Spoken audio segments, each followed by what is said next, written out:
Assalamualaikum warahmatullahi wabarakatuh. Alhamdulillahillazi anzala ala abdil kitaba wa lam yaj'al lahu iwaja. Asyhadu la ilaha illallah wahdahu la syarikalah wa asyhadu anna Muhammadan abduhu wa rasuluh. Allahumma sholli ala Muhammad wa ali Muhammad. Pertanyaan datang dari Bapak Rusli. Ya Ustaz, saya ingin bertanya. Saya mempunyai anak 4 orang. 3 orang anak laki-laki dan 1 orang anak perempuan. Saya punya kebun sawit 70 hektar. Berapa pembagian untuk anak laki-laki saya dan untuk anak perempuan saya? Tiap-tiap orang berapa mendapat pembagian tersebut seandainya saya meninggal dunia? Saya mau Ustaz menerangkan menurut agama kita. Ya, bukan menurut pendapat siapa-siapa. Ya, tapi kalau menurut dari pendapat almarhum Buya Sakur adalah pembagian adil saja. Artinya pembagian rata. Yang saya mau bagaimana menurut agama kita pembagian tersebut, ya. Nah, jadi anak saya mempunyai 4 orang, ya. Nanti anaknya mempunyai anak apa? Pak Rusli, anak 4 orang. Anak laki-laki 4 orang. Anak perempuan 1 orang, kan gitu. Jadi berapa pembagian anak perempuan dan berapa pula pembagian anak laki-laki? Nah, itu maksudnya ya. Okeylah kalau begitu saya akan jawab.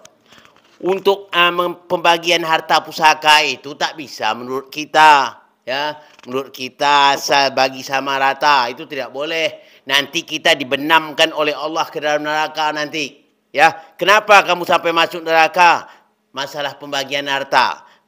Dia menjawab, kami bagi sama adil ya Allah. Oh, berarti kamu yang adil, saya tidak. Dibenam Allah ke dalam neraka. Jadi kita mau apapun bentuk, dasarnya ada petunjuk Allah Subhanahu Wa Taala. Bukan pendapat kita, ya.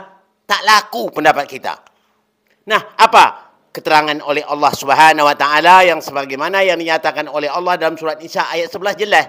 Lizzakari mislu hazihil unsayain. Untuk pembagian anak laki-laki sama dengan 2 pembagian anak perempuan. Jadi anak Bapak Rusli ada berapa orang situ? 4. 3 orang laki-laki. 3 orang laki-laki itu sama dengan 6 anak perempuan. Cara mencari. 3 anak laki-laki itu 3 laki-laki sama dengan 6 anak perempuan. Berarti anak 4 berarti 6 tambah 1 7.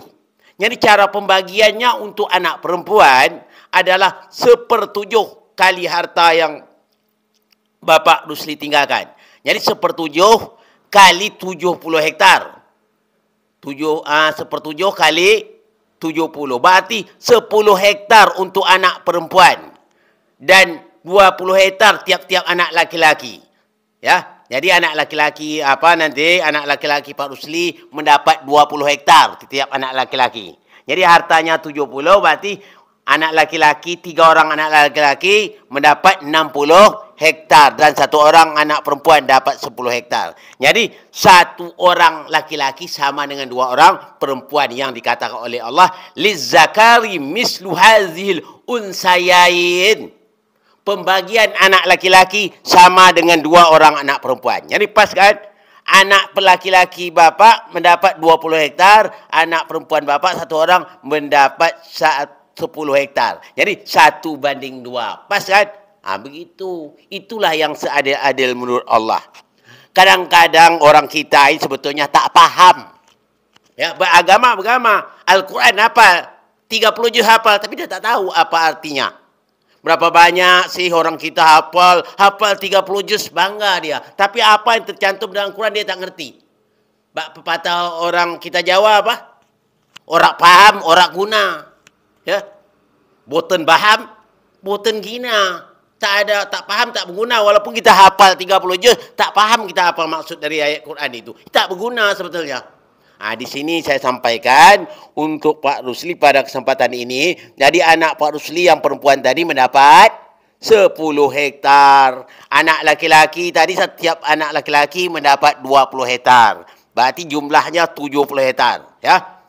60 hektar untuk 3 orang laki-laki dan 10 hektar untuk seorang perempuan. Jadi 1 orang laki-laki sama dengan 2 orang perempuan. Ini bukan pendapat ulama, ini pernyataan Allah di dalam surat Nisa ayat 11. Lizzakari mislu hazil unsayain.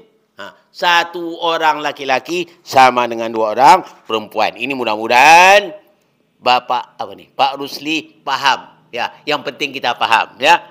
Bukan artinya hafal-hafal, yang penting kita faham sehingga kita mampu mengaplikasikan Al-Quran dalam kehidupan kita sehari-hari. Itu baru yang disuruhkan oleh Allah Subhanahu wa taala.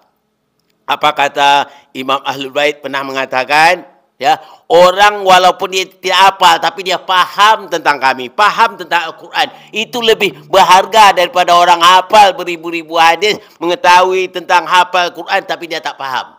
Nah, itu kata orang kita Jawa apa? Orang faham orang guna, boten faham boten gina. Itunya tak faham tak berguna. Nah, ya, yang penting faham, yang penting paham. Okey. Assalamualaikum warahmatullahi wabarakatuh.